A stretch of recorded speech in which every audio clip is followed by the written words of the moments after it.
고린도는 그 아덴에서 그 서쪽으로 70km 떨어진 곳에 이제 그리스 본토하고 또 펠로폰네소스 반도를 이어주는 곳에 그 위치해 있습니다. 동서 양쪽에 각각의 바다와 항구가 있었고, 그래서 무역과 교통의 중심지였어요. 그래서 많은 그 경제적인 그 부가 막 몰렸어요. 하지만 물질적인 풍요와 여러 다른 나라에서 온 사람들이 갑자기 막 뒤섞여서 살았기 때문에 성적인 타락과 방탕함이 심했고요. 그리고 특히 아프로디테 신전에 약 1000명의 여사제들과 도시의 사람들이 합법적인 그 매춘을 하는, 그렇게 조장하는 우상 숭배가 극심했던 도시가 바로 고린도였습니다. 바울은 이곳 고린도에서 아굴라 부부를 만나게 되었습니다. 아굴라는 갈라디아 지역 북쪽에 위치해 있는 그 본도라고 하는 출신의 디아스포라 유대인이었습니다. 아굴라의 직업은 천막 제조업자였고요. 이 로마에서 이탈리아 반도의 수도, 로마 제국의 수도인 로마에 정착을 한 사람이었습니다. 아굴라의 아내는 브리스길라였습니다. 바울 서신에 보면은 브리스가라고 나오는데 브리스길라와 동명이인입니다. 이 브리스가의 애칭이 브리스길라였는데 바울은 브리스가라고 불렀고, 사도행전의 기록자인 누가는 애칭인 브리스길라라고 불렀습니다. 당시 로마에서는 브리스가라는 명문 귀족 가문이 있었는데요. 어떤 학자들은 이 아굴라의 아내인 이 브리스길라가 그 브리스가 명문 가문의 출신으로 그 로마인이었고 귀족이었다라고 이렇게 생각을 합니다. 그러면 아마도 브리스길라는 남편인 아굴라에 비해서 사회적으로 훨씬 높은 계층의 여인이었을 것입니다. 당시 고대 사회에서 일반적으로는 남편의 이름이 먼저 있고 그 이후에 그 아내 이름이 있는데, 가끔 남편의 이름보다 아내 이름이 먼저 등장하게 되는 경우는 사회적인 신분이 그 아내가 훨씬 더 높았을 경우 간혹 그런 경우가 있습니다. 바울과 누가가 이러한 사회적인 위치 때문인지 아니면 아내인 이 브리스길라의 신앙이 그 가정 가운데 브리스길라가 그 리더십을, 영적인 리더 역할을 했기 때문인지 정확하지는 않지만, 성경 여기저기에서 아굴라 부부를 소개할 때 아굴라와 브리스길라라고 표현하는 것보다 브리스길라와 아굴라라고 이렇게 표현하는 부분이 훨씬 더 많습니다. 이 아굴라 부부는 사도 바울을 만나기 전에 이미 예수님을 믿는 사람들로 여겨지고 있고요. 아마 로마에 복음이 들어왔을 때 예수님을 영접하여 로마 교회의 초창기 멤버가 되었을 것입니다. 하지만 로마에 있는 유대인들이 사이에서 큰 갈등과 폭동이 일어나게 되었고, 화가 난 로마 황제 글라우디오가 로마에 있는 유대인들은 다 떠나라 하고 이게 추방 명령을 내렸어요. 그래서 유대인인 아굴라는 추방당할 수밖에 없었는데, 그 남편을 따라서 로마에 있는 브리스길라 역시도 같이 로마를 떠났던 것이고, 그래서 이곳 고린도로 왔던 것입니다. 제국 내 많은 도시가 있었는데 왜 하필 고린도로 왔는가라고 하는 그 이유는, 고린도에서 약 2년마다 이스트미아라고 하는 큰 경기 대회가 열렸는데, 이것은 같은 고린도가 펠로폰네소스 반도에 속해 있는데, 같은 펠로폰네소스 반도의 올림피아라고 하는 도시에서는 4년마다 한 번씩 올림픽 대회가 열렸잖아요. 근데 이 고린도 근처에 이스트미아 경기가 2년마다 계속 열렸던 거예요.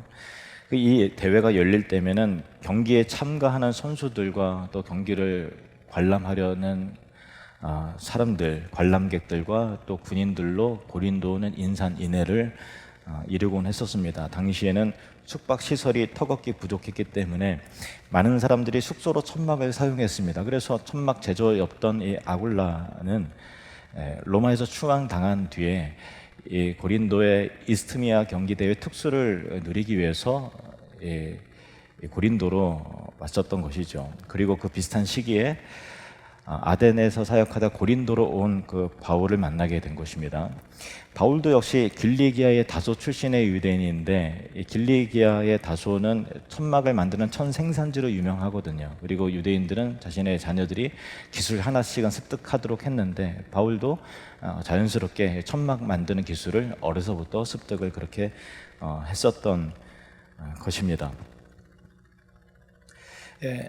선교 경비가 다 떨어진 바울은 고린도에서 숙식을 해결해야 했으므로 천막 제조업자인 아굴라를 만나 같이 살면서 평일에는 천막을 만들어 팔며 또 숙식을 해결할 수 있었고, 안식일에는 회당에 가서 유대인들과 헬라인들에게 복음을 전하고 권면했던 것입니다. 바울은 고린도에서 18개월이나 머물러 있었는데, 아굴라 부부는 이 기간에 바울로부터 깊은 영적인 교제와 영적인 감화와 감동을 받고 신앙의 큰 진보와 성장을 이루게 되죠. 그 이후 바울이 고린도를 떠날 때 이 아굴라 부부 역시 바울과 동행하기로 결심을 합니다. 사도행전 18장 18절 말씀을 보시겠습니다. 우리 함께 읽을까요? 시작. 바울은 더 여러 날 머물다가 형제들과 작별하고 배 타고 수리아로 떠날새 브리스길라와 아굴라도 함께 하더라. 여기에서 아까 설명한 바와 같이 이 브리스길라의 이름이 남편애인 아굴라보다 여기는 더 먼저 등장을 하네요. 아무튼 바울이 고린도를 떠날 때 아굴라 부부가 바울과 동행한다라고 하는 것은 어떤 의미인가? 설명 다 드렸다시피 아굴라 부부가 고린도에 온 이유는 사업적으로 돈 벌기 위해서 장사하기 위해서 온 것이었습니다. 하지만 이제 바울을 따라갔다는 것은 이 부부의 삶의 가치관이 단순히 돈을 버는 가치관이 아니라 선교적 가치관으로 하나님 나라를 위한 가치관으로 완전히 새롭게 바뀌었다는 것을 의미하는 것이죠. 자, 바울은 1년 6개월을 고린도에 머물렀습니다. 그보다 몇 개월 앞서서 아마 이 아굴라 부부가 왔을 것입니다.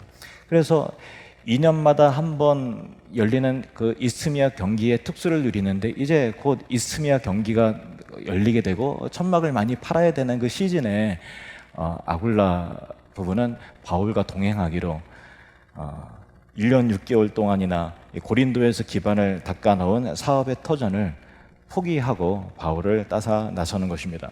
예수님을 믿는다는 것은 이처럼 하나님 나라의 가치관으로, 선교적 가치관으로 변화되는 것을 의미하는 것입니다. 예수님이 갈릴리에서 제자들을 부르셨을 때에 그들의 반응에 대해서 복음서에는 이렇게 명료하게 진술을 합니다. 마태복음 4장 19절 20절 말씀 함께 있습니다. 말씀하시되 나를 따라오라. 내가 너희를 사람을 낚는 어부가 되게 하리라 하시니 그들이 곧 그물을 버려두고 예수를 따르니라. 그들이 곧 그물을 버려두고 예수를 따르니라. 또 성경 다른 본문은 그들이 배와 부친을 버려두고 예수를 따르니라 이렇게 되어 있습니다. 어떻게 우리에게 적용할 수 있을까요? 문자 그대로 직장과 사업장을 버리라는 것입니까? 그것이 아니라 삶의 무게중심이 하나님 나라의 사명 중심으로, 돈 버는 것이 목적이 아니라 하나님 나라의 비전 중심으로, 예수 그리스도 중심으로 그들은 바뀌었다라는 것입니다. 이것이 아굴라와 브리스길라 부부에게 일어난 분명한 변화였습니다. 몇 주 후에 다시 살펴볼 내용이지만 고린도를 떠난 바울은 자신의 첫 출발지가 어디였습니까? 수리아의 안디옥이 있잖아요. 거기서 선교 본부가 거기였고, 그 수리아의 안디옥으로 2차 선교 여행이 끝나고 다시 안디옥으로 돌아가는 길에 아시아에 있는 에베소에 들르게 됩니다. 그리고 바울은 에베소를 떠나면서 아굴라 부부를 에베소에 그대로 머물게 합니다. 복음의 미 개척지인 에베소에 이 아굴라 브리스길라를 예수님의 증인으로 심어두기 위함이었습니다. 그리고 아굴라 부부는 그 소명을 멋지게 감당을 합니다. 바울이 에베소에서 떠난 뒤에 알렉산드리아 출신인 아볼로라고 하는 사람이 에베소에 와서 사람들에게 예수님에 대해서 증언하고 복음을 증거합니다. 그는 언변이 좋고 구약 성경에 능통한 사람이었습니다. 하지만 예수님에 대해서는 제한적으로만 알고 있었습니다. 그 아볼로를 데려다가 예수님의 복음을 정확하게 풀어서 설명해 준 사람이 바로 아굴라와 브리스길라였습니다. 자, 본문 24절에서 26절 말씀을 함께 읽습니다. 알렉산드리아에서 난 아볼로라 하는 유대인이 에베소에 이르니 이 사람은 언변이 좋고 성경에 능통한 자라. 그가 일찍이 주의 도를 배워 열심으로 예수에 관한 것을 자세히 말하며 가르치나 요한의 세례만 알 따름이라. 그가 회당에서 담대히 말하기 시작하거늘 브리스길라와 아굴라가 듣고 데려다가 하나님의 도를 더 정확하게 풀어 이러더라. 아멘. 아굴라 부부는 바울과 1년 6개월 동안 함께 있으면서 성경에 능통한 사람을 오히려 데려다가 가르쳐 줄 정도로 이미 복음 전문가가 되어 있었고 성경에 깊이 있는 전문가가 되었다라는 것입니다. 그 이후 바울은 3차 선교 여행을 또 다시 출발하게 되는데 그때 다시 찾은 에베소에 돌아오게 됩니다. 그리고 에베소에서 아가야의 고린도 교인들에게 편지를 쓰는데 그 첫 번째 편지가 바로 고린도 전서입니다. 그 고린도 전서 16장에서 이런 말을 하고 있습니다. 고린도 전서 16장 19절 말씀 시작. 아시아의 교회들이 너희에게 문안하고 아굴라와 브리스가와 그 집에 있는 교회가 주 안에서 너희에게 간절히 문안하고 아멘. 바울은 고린도 교인들에게 아굴라 부부 그 집에 있는 교회가 너희에게 문안한다라고 그렇게 에베소에서 고린도 교회를 향한 쓴 편지에 아굴라 부부 집 안에 교회가 있다고 말하고 있다는 것입니다. 그러니까 이것은 무엇을 의미합니까? 에베소의 최초로 세워진 교회는 아굴라 부부의 집에서 가정에서 시작되었다라는 것입니다. 에베소에서 바울은 아굴라 부부에게 사명을 맡겼으며 에베소 교회는 아굴라 부부가 자기 집을 교회로 내어놓았기에 가능할 수 있었던 일이었습니다. 아굴라 부부는 이제 더 이상 단순한 천막 제조업자 부부가 아니었습니다. 천막 사업이 돈 버는 일이 더 이상 그들의 인생의 목적이 아니었다라는 것입니다. 예수님을 믿는다는 것은 인생의 목적이 바뀌는 것입니다. 예수님을 믿는다는 것은 인생의 가치관과 비전이 바뀌는 것입니다. 더욱이 바울은 3차 전도 여행이 끝날 무렵에 다시 아가야에 있는 고린도를 방문해서 약 3개월 동안 머무르는데 3개월 머무르면서 가고 싶었던 걸 내가 너희들의 로마에 가고 싶다. 그리고 너희들에게 복음을 증거하길 원한다라고 쓴 편지가 바로 로마서인데 로마서의 끝부분에 다음과 같이 증언을 합니다. 로마서 16장 3절 말씀 시작. 너희는 그리스도 예수 안에서 나의 동역자들인 브리스가와 아굴라에게 문안하라. 바울이 로마에 있는 그리스도인들에게 아굴라 부부에게 문안하라고 한 것은 글라우디오 황제가 죽은 후에 아굴라 부부가 추방당했던 로마로 다시 돌아가서 그곳에서 살고 있다는 것을 의미하는 일이죠. 그리고 사도 바울은 아굴라 부부를 자신의 동역자라고 부르고 있습니다. 동역자요. 아굴라 부부는 단순한 성도가 아니라 바울과 함께 하나님 나라를 위한 동역자가 되었다는 것입니다. 동역자란 말은 함께 수고하고 함께 일하는 자를 의미합니다. 아굴라 부부는 복음을 위해서 하나님의 영광을 위해서 교회를 세우기 위해서 바울과 함께 수고하고 함께 애쓰면서 일하는 헌신된 신자가 되었다라는 것입니다. 얼마 전에 코로나 이후에 거의 교회를 나오지 못한 어느 성도님과 통화를 했습니다. 그러면서 이제 그래도 온라인 예배는 계속 드린다고 말씀을 하시더라고요. 그러면서 하시는 말씀이 자신이 이렇게 참 부족하고 참 하나님 앞에 날라리 크리스천처럼 죄송한 점이 많지만 그래도 하나님이 나를 사랑하시기 때문에 구원에 대한 확신, 천국에 대한 확신은 분명히 있습니다 라고 말하는 것을 들었습니다. 제가 그 성도님의 이야기를 듣고 이 믿음이 좋다고 해야 되는지 말아야 되는지 뭐라고 할 말이 순간 없더라고요. 지금 이 순간에 그 성도님이 온라인 예배를 드리고 있다면 이것도 기억하면 좋겠습니다.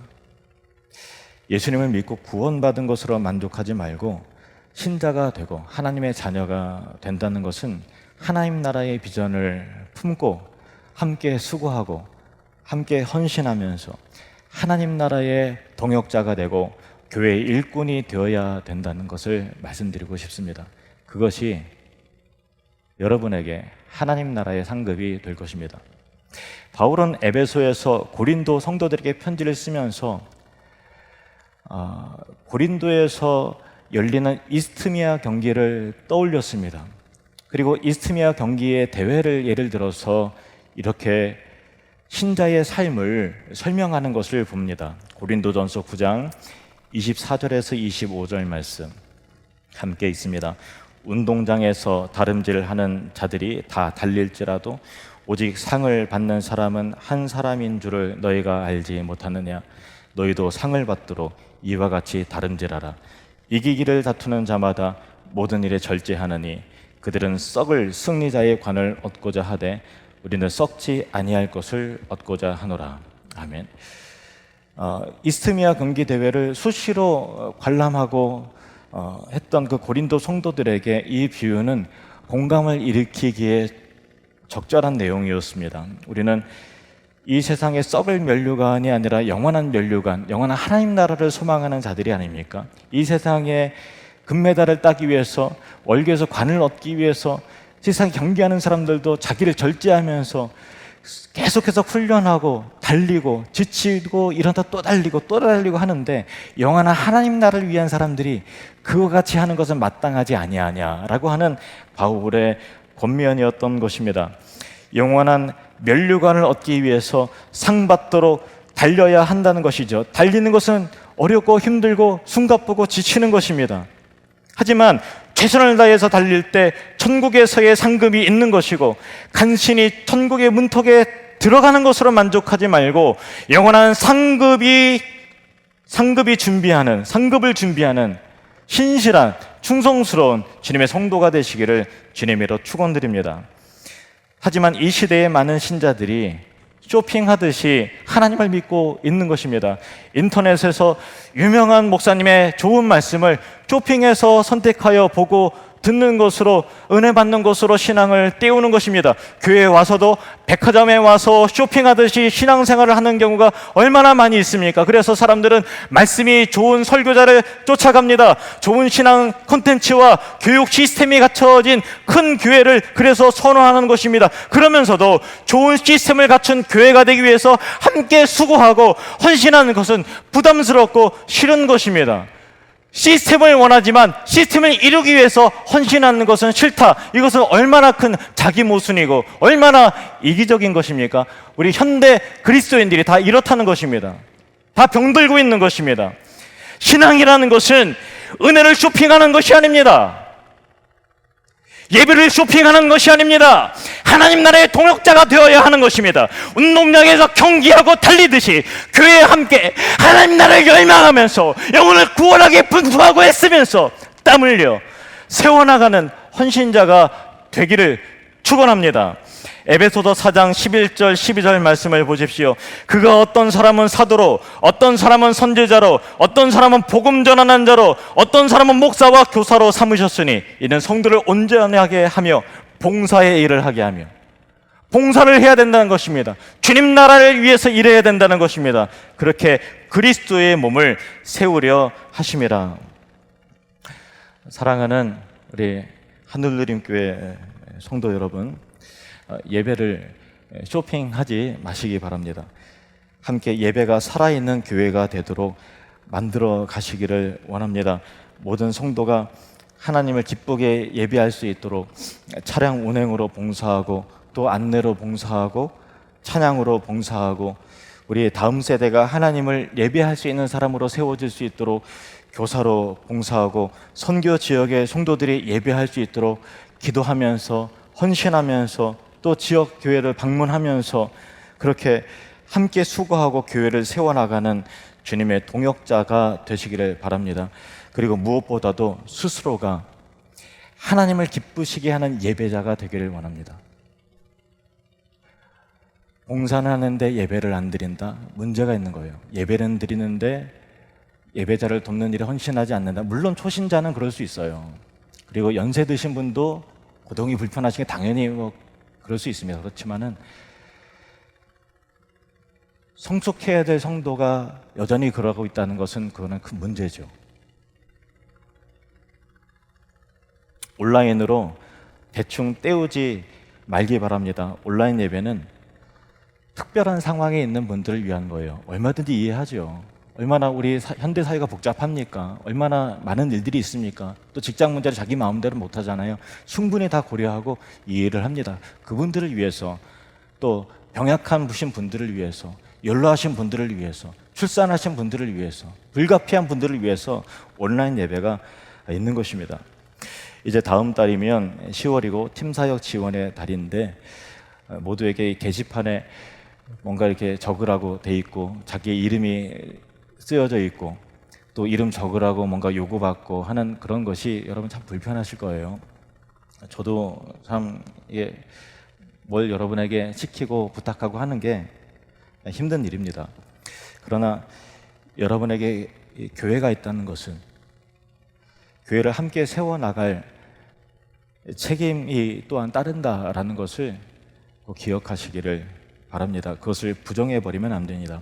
여러분이 지금 예배를 이 순간 드릴 때 이 예배를 위해서 누군가 평일에 와서 강단을 쓸고 닫고 하신 분이 있고, 또 토요일 저녁 밤늦게까지 찬양 연습을 하신 사람들이 있고, 뒤에서 자막을 띄우는 사람이 있고, 꽃과 이게 화분을 가꾸고 이렇게 헌신하는 사람들이 있고, 여러분의 자녀들을 대신 돌보면서 여러분이 예배에 집중할 수 있도록 이 3층에서 아이들을 케어하고 또 말씀으로 가르치는 선생님들이 있고, 누구보다도 일찍 와서 운행하시는 분이 있고, 인사하면서 기쁜 얼굴로 주보를 나눠주는 사람들이 있고, 주일 예배 후에도 점심도 못 먹고 한두 시간 이상 헌금을 집계하고 재정을 관리하는 사람들이 있다는 것을 기억하시길 바랍니다.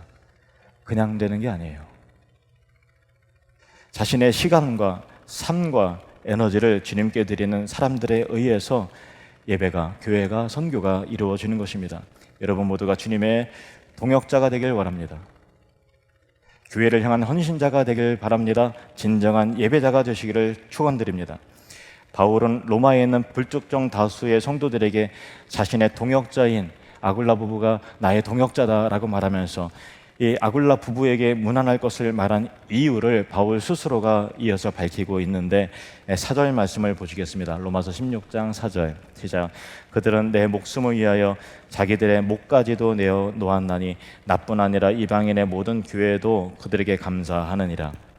고린도 교회도 핍박이 있었고요, 에베소 교회에서도 큰 핍박이 있었는데 이 바울을 해치려는 무리가 있었다는 거예요. 그러나 그때마다 아굴라 브리스길라는 막아서면서 바울을 보호했다는 거예요. 자신의 안위와 목숨을 생각하지 않고 위험을 감수하면서까지도 바울을 지키고 보호했다는 거예요. 왜 그랬을까요? 그것이 복음을 위한 것이고, 그것이 교회를 위한 것이고, 그것이 하나님 나라를 지켜내기 위한 몸부림이었다는 것입니다. 그래서 바울뿐만 아니라 이방인의 모든 교회들이 아굴라 부부에게, 브리스길라와 아굴라에게 감사하는 마음을 가지고 있다라는 것을 로마의 성도들에게 바울이 표현하고 있는 것입니다. 이어서 16장 5절 말씀, 로마서 16장 5절 시작. 또 저의 집에 있는 교회도 무난하라. 또 놀라운 사실이에요. 아굴라와 브리스길라의 집에 교회가 있었다라는 거예요. 아굴라 브리스길라가 유대인에 대한 추방령으로 인해서 떠났다가 글라우디오 황제가 사망 뒤에 다시 로마로 되돌아간 것은 천막 제조업자로서 잃어버린 옛 기반을 다시 구축하기 위함이 아니었다는 것입니다. 로마 제국의 이 수도에서도 자신들의 집을 교회로 내어놓고 그 성도들을 돌보기 위해서 찾아간 것이었습니다. 아굴라 부부의 자신의 집을 내어놓는 헌신을 통해서 에베소 교회가 시작이 되었고, 또 이 로마에서도 이 부부의 헌신으로 로마 교회가 박해 속에서도 굳건히 신앙을 지키고 믿음을 지켜낼 수 있었던 것입니다. 아굴라 부부는 겉으로 보기에는 세상 사람들이 보기에는 그냥 천막 제조업자였고 천막을 만들어서 내다 파는 그냥 사업가였습니다. 장사꾼이었습니다.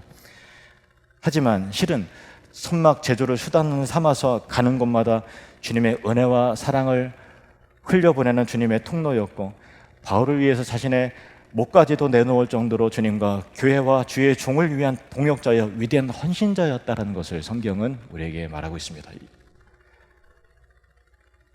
이 아굴라와 브리스길라 부부는 우리 모든 신자의 롤모델이 되어야 되는 것입니다. 저는 이 설교를 준비하면서 우리 김동옥 장로님과 정연한 권사님 부부가 생각이 났습니다. 우리 교회가 개척이 되었을 때 자신의 집을 열어서 교회가 시작되도록 했고, 지금까지 처음과 같은 열정과 사랑이 한 번도 식어진 적이 없었고, 제천영광교회가 하늘누림교회가 되어서 더 큰 비전을 향해 나아갈 때 누구보다도 앞장서서 적극적인 지지와 응원과 협력과 헌신의 본을 보인 참 귀한 장로님 부부입니다. 물론 역시 다른 장로님 부부도 마찬가지로 참 존경스럽고 귀한 분들입니다. 이제 1년 후면 우리 김동욱 장로님 포함해서 세 분의 장로님들이 은퇴를 하시게 되는데, 이분들의 빈 자리를 채우기 위해서 새로운 장로님들을 뽑고 새로운 안수집사와 권사님들을 세우려고 하는 것입니다. 이제 한 세대는 저물어가고 또 다른 세대가 세워지게 되는데, 마치 모세의 시대가 가고 여호수아의 시대가 오는 것과 같습니다. 교회의 직분자라는 것은 어떤 사람들인가? 바울에게 많은 동역자가 있었고, 특별히 아굴라 부부가 있었듯이 감히 저와 같은 목사가 바울과 비견될 수는 없지만, 그럼에도 성경적 원리를 따져 말하면 직분자란 담임 목사와 함께 하나님 나라를 함께 꿈꾸고 소망하는 사람입니다. 함께 동역자가 되고 함께 헌신자가 되어서 자기의 목이라도 내어놓을 것 같은 그런 희생과 섬김과 동역의 관계 속에서 하나님 나라를 세워나간 사람이 바로 직분자라는 것입니다. 함께 하나님 나라를 확장해 나가는 사람입니다.